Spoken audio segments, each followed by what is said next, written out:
Now, over the years, my recovery bag has been pilfered.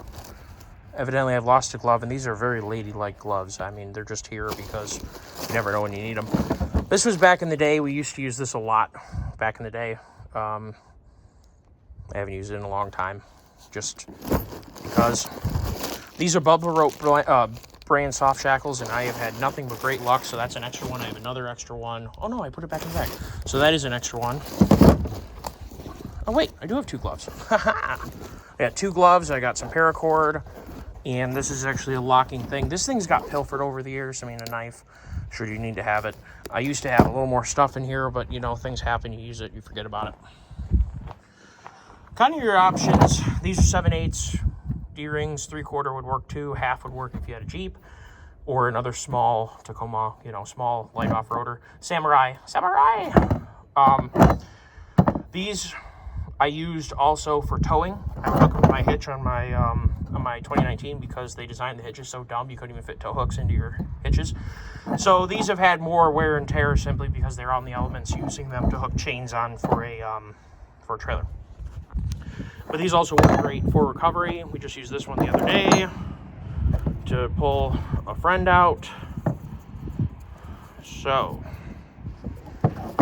soft shackles. These are Bubba Rope brand soft shackles, and you know, someday if I have a cameraman, this will be a little easier. Simply all you do is you pull out so you can loosen up that hole.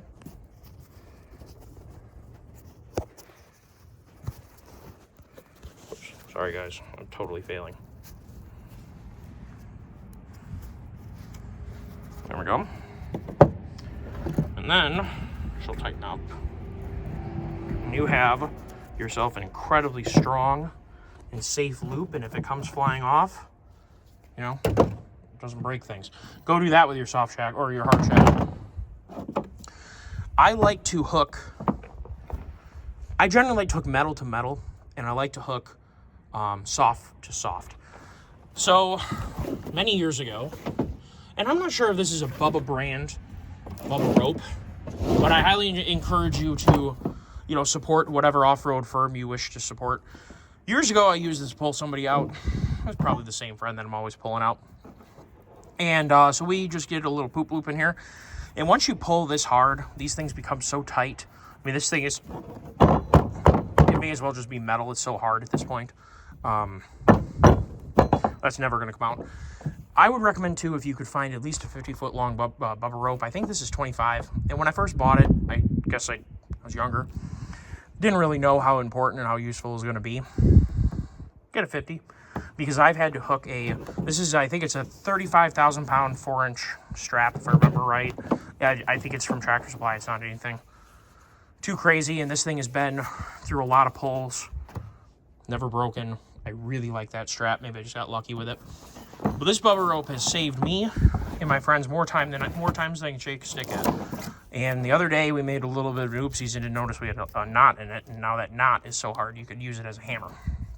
So I don't think that's ever coming out. So word of caution, check your stuff first to make sure you don't pull a knot in it. It was 6:30 in the morning, and neither of us were really, I mean, I was tired and so was he. We just made a mistake, is what it is. And now we have an artifact from pulling him out stuck in here. So that's great. What I like to do, and we'll cut to doing that. There's a bunch of different ways you can do this. So back in the day, when we would use a hook, I'd hook this in the back of my Excursion, and you would take, you know, a strap. Look how simple that is. Nothing wrong with that. No shackle required to hook it on, so that's good. You don't have any extra weight flying around. You're relying on the pin entirely. There's no other way to transfer the force to the vehicle than through that pin. And the pins are very, very strong. Trailer hitch pins are phenomenally strong. Trailer hitches in general are extremely strong. I would avoid, I don't have one here. The ones where the 2-inch tube has literally the ball welded on top of it. Those are, in my experience, very cheap, very likely to fail. Avoid those at all costs. Use the ones where the balls bolt into the deal. So if you have to strap 2 straps together, especially in this modern era. Now, back in the day, we used to just use clevises. And as you can see, when we didn't have a cledivis on hand, we did it this way. I highly, highly, highly recommend grabbing some. Oh no, these are gator jaw. Oh, so this one must be different than the bubba rope one I have in there. Okay. 52,000 pounds, braking strength. Whoops. Sorry, guys. Can you guys see? Oh my goodness. Gator Jaw Pro 7/16, made in the USA. This is the one we just used. As you can see, it's very dirty. And this was hooked directly to the frame. And as you can see, it's not really any worse for wear. Yes, it had a ton of load on it, but should still be just fine. I highly recommend using the soft shackles, especially if you have people nearby and if you can. One situation where you may, if you can hook something like this direct to a frame or direct to an eyelet or something like that, I don't think that's a particularly bad thing because this thing isn't going to break. You know what's going to break is the strap. I would not recommend, if you can, I would avoid connecting two straps together using a D-ring. I've done it. Works best for winching because you're not shock loading it. If you're pulling or if you're just yanking with the tow strap, now there's almost no give in a tow strap. You really beat the tar out of the vehicle. You beat the tar out of your mounting points. You beat the tar out of everything when you just pull. If you have a bubba rope, you can store your kinetic energy, get moving a lot faster, and then you don't have to worry so much about the traction that we just talked about. You can more just take advantage of your kinetic energy, your weight that you have moving at X amount of speed. And that really works great. Would not recommend tying two straps together using this because someday you're going to end up eating something. Connect them together using a soft shackle. They're readily available. As you can see, what brand is this one? Is this also the Gator Jaw? Oh, this is also a Gator Jaw. Sorry, Gator Jaw. So, I mean, we're abusing, I'm not sure what, I guess I don't really keep up on who the epitome of soft shackles are. As you can see, I have a bubba rope one. I evidently have Gator Jaw ones, unless I'm making a fool of myself. And Gator Jaw is actually, oh, son of a gun. Gator Jaw must be a brand of bubba rope. Okay, well, that's funny. And bubba rope is definitely a brand. I do know that, if I remember correctly, this was sort of an off-brand because bubba ropes are very expensive. No disrespect to bubba rope. They make great product. I, at the time, couldn't afford to get something else, so I got what I could afford, and it has served me extremely well. So take that for what you will. These, I've used them for many different things, including I had a FedEx truck bury itself, like an E450 FedEx truck, in my yard in like 3 feet of snow. He drove off my driveway and buried himself in 3 feet of snow. I don't even know how he accomplished that because my driveway is like obvious and raised. So I don't really know how that happened. Yanked him out with a bubba rope, this whole setup, you know, fully loaded mail truck, fully loaded E450 cube truck full of FedEx mail. It works very, very well. Soft shackled right to the frame. Same kind of thing. I like to put the bungee right up close to the vehicle you're pulling out, and then I have this strap anchored to the truck. That's how I like to do it, mostly because it sort of protects this from getting anywhere near the hitch, which we're going to talk about in a minute, which is usually how I hook up. Now we're going to talk about hooking up for a second. If you're going to pull from the rear, I'll show you how I do it. If you have a toolbox, put your toolbox up. Protect your rear window from taking a strap or a shackle to the rear window's face, which could end up going into your face. So if you just put your toolbox lid up, protects you, protects your stuff, good to go. So recommend doing that. If you're pulling from the front, you don't really have that much of a choice. You're going to want to be careful and avoid having a hard shackle in the middle of a pull. Save these for hooking directly to metal. Highly recommend it. I definitely recommend connecting soft to soft with soft. Do not connect soft to soft with hard. Avoid that if you will. I'm going to walk up to the front. And I love these trimmer steps, by the way. I don't know if these are backwards compatible. These are awesome steps. Huge fan. Now, I have pulled something out from the front. And to be perfectly honest with you, I don't remember what it was. I pulled somebody out from the front, and I honestly don't remember. I pulled something out from the front, and I can't remember what it is. Now, if you're on an angle, whoopsies, I just hit the phone with my face. If you're pulling someone up a hill, you want to hook to the high side hook. If you hook to the low side hook, let's just say you're coming up a hill, passenger side up, and you're pulling somebody up a hill, okay? If you pull from the low side, you're pulling from below the center line of the truck's going to be more likely to want to tip over. If you pull from the high side, it's going to want to hold down the high side of the truck, and you're going to be much more likely to pull them out without getting stuck. fully wrapped loops like this. Like Ford uses, Dodge uses them, and I think GM has now gone to fully looped hooks. And I saw, well, I went to go look at my F550, my Dodge, my Ram 550 that I ordered, that they ended up putting a 22-gallon fuel tank in instead of a 52 and a 22. And they had amazing, huge tow hooks. They were not kidding when they put tow hooks on those. So that's another great one. I have seen so many GMT 800 tow hooks fail. It's not even funny. They just don't even need to be on the truck. Hooked to a frame and get some aftermarket tow. Come up with an aftermarket tow plan, because those tow hooks are junk. GMT 400s, those hooks tend to hold up a little bit better. A lot of Dodges don't even have to. A lot of second and third gen Dodges don't even have tow hooks, which is pretty funny. The factory tow hook on a third gen is really good. I don't know that I've ever pulled out or wheeled in a second gen 3/4 ton. My buddy Chris always had, and Donnie also had, a half ton Dodge from the 90s, so a second gen half ton. And for the life of me, I can't remember what the tow hook setup was. And I'll tell you why, because those trucks rarely ever got stuck. They, I think, had low pinion 44s, I think. Which brings us to our next conversation. Ford has been using high pinion stuff for a very, very long time. The 44s before the most sought after, which I have here, 77.5 to 79 high pinion Ford axle, which is used extensively on Jeeps and whatever for a swap axle. That is a high pinion 44. The Dana 60, well, this is a Dana 60, the M235, but the Dana 60, the M256 is also a high pinion. This should be a high pinion. I'm pretty sure it is. I looked underneath. I'm pretty sure it is. The AM 9.25 is a high pinion, which is what you find in a Dodge. All those are high pinions. I haven't actually looked at the independent front suspension setup on a GM, even though I own one. An AM 9.25. Pretty sure it's high pinion. In short, it is high pinion going forward is stronger in the front. Low pinion going forward is stronger in the rear. So generally, you have a low pinion rear and a high pinion front is your strongest setup for going forward.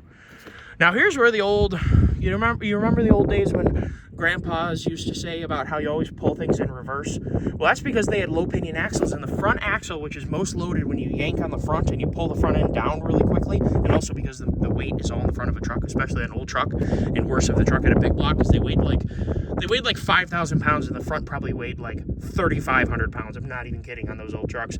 A low pinion is stronger in reverse on the front. So, if you know what equipment your truck is outfitted with, if it's modern, it's probably a high pinion, and therefore it's stronger pulling forwards this way, you're good to go. If you have, now one consideration I don't know is automatic transmissions. I am not an automatic transmission expert, besides I know which ones work, which ones don't. To know which ones have the best reverse gears for pulling in reverse, I honestly don't know. I've never fried reverse pulling as much as I have in my excursion reverse, simply because that's the way I needed to pull out. Generally, I'm trying to think, my Cummins is kind of 50-50. I usually pull front and back because I had nice tow hooks on the Cummins, and the Excursion had very nice tow hooks too. I've never fried reverse as an individual thing. I've broken 2 transmissions, and it wasn't because of reverse, it was because of power and abusing them. And it wasn't reverse that went, it was forward gears. So I can't speak to which trucks are better to pull in reverse transmission-wise, but I can tell you if you have a low pinion front, like a second-gen Dodge, or an older Ford that has a Dana 44, or I'm pretty sure Chevs were, I guess I'd have to look at a square body with a 10-bolt. I have one. I guess sometimes I can't just be a photographic memory of what all the axles do or are, but if you're low pinion front, you may want to consider pulling in reverse. If you have a high pinion front, you kind of want to consider pulling forward. So that's a consideration you may want to think about. So now we're going to go ahead and talk about, we already talked about our lockouts. If you have any emergency with your lockout, you can flip it in. If you know you're going to get yourself in trouble and you don't want to worry whether or not your 4 is going to go in, just get out and lock it up. If you want to drive down the highway with the front with the hubs locked and 2-wheel drive, you're not hurting anything, you're not going to wear parts out any sooner, no big deal. My Excursion usually would sit with the front hubs locked all wintertime because there was such a high likelihood of taking a dirt road, which was full of snow. And then I go drive them on the highway. I'm just telling you, you're not going to wear anything any sooner. What does wear U-joints is beating the tar out of them. So if you avoid beating the tar out of them and wash them after you go mudding, you're likely going to have very, very reliable front end. You're not going to wear out your front differential, because remember, your rear differential is spinning 100% of the time, and you're going to tell me that somehow, how many people are wearing out rear differentials just with normal highway wear under 350,000 miles? How many? Just ones that are poorly designed? I mean, I don't. Now, granted, this is a new truck, but I'm talking about my old trucks. Cummins says 233,000 miles of beating the crap out of it with 1,000 foot-pounds of torque with a stock rear axle, and it hardly even leaks oil. I don't think you're going to wear out your gear set by leaving your four-wheel drive in. In my experience, you don't. My Dodge has a full-time front axle. It doesn't have a hub disconnect, and it doesn't have an axle disconnect. It's always spinning, and I haven't really had any higher wear, and when I do break a U-joint in that, it's right after beating the tar out of it. So I'm going to go with wear is caused by abuse, not by cruising down the highway with them locked. So that's a spiel. Let's take a look at the trailer hitch. So over the years, I've kind of learned what works and what doesn't. For years, we pulled just on the ball, never broke a ball, but then again, all of us have 2 3/4 inch trailers, not some tinky little 2-inch ball that has like a 2,000 pound rating. We're always using bigger hitches. I've never seen, and we've done a lot of recovery on 7,000 pound trucks, I've never seen a ball fail, ever. I have come to the point of liking doing the wraparound. Now, you could do something like this, where you put a little load on the ball too. I like to distribute the weight to many things. So we have a very heavy duty pin in here that is taking some of the load, and we have the shackle, which is not tight, I know, but I'm just showing you guys, onto here. These are very, very strong. You can pull out a lot with literally just using these little loop-de-doos. Steel is incredibly strong. Even if you just have one that's just like the flat, doesn't have any gusseting or anything, they're still super duper strong. You could, in theory, just hook straight to it without really that much of a problem. I like to wrap around the hitch and to distribute some of the load to the hitch, and that works very, very well for me. If you wanted to take more loops, you can. I think the other day when I pulled him out, I was doing something like this, and it worked just fine. Never bend anything, never have any trouble. I've pulled out so many vehicles using this. I'm just telling you it works. But I do like to go metal to metal so that we don't have that soft shackle chafing on here. And we're also distributing the load here, so I just don't really think that this is going to fail. And if anything, the strap's going to break.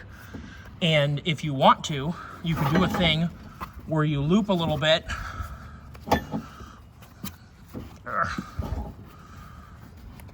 So it kind of, and this isn't perfect because I got one hand, but so it traps the strap. So the load that you're pulling here is actually holding the strap down to the hitch. So you can do something like that too, and it works really, really, really well. This is just my standard Kurt hitch that I use for everything. 2-inch ball all the way at the bottom. I generally am towing here or there on the bigger stuff. It just works awesome. If you guys have just a normal 2.5-inch hitch shank with a 2 5/16 ball, I recommend getting a big shank ball. If you're gonna have a bolt down ball, they sell 2 5/16. Boy, that's kind of a tongue twister. With a big shank with like a 14,000 pound rating. It's either 14 or 21. It's one of those two. This is a 20,000 pound rated hitch ball setup. 10,000 pounds in the 2-inch ball, but remember, it's all going to the same stuff. So really, it's a 2-inch ball on a 20,000 pound setup. This is super duper strong, readily available. You can get this, you can get any other type of heavy duty hitch with a 14,000+ pound rating. You're never gonna have an issue. And for years we were using, your class, whatever the heck it was, 2-inch with, my buddy, I don't think he ever used a 2 5 or a big shank, and he's never, that I know of, broke one either. So, if you have the hollow tube ones that are really thin wall, maybe you'll bend the tube that goes in it. But if they're solid, or if they're, just thick wall, high quality stuff, like a big Reese or a big Kurt, I've never experienced having trouble with that. So let me know what you guys think. If you enjoyed the recovery demonstration conversation, take care all. Have a great day and be safe.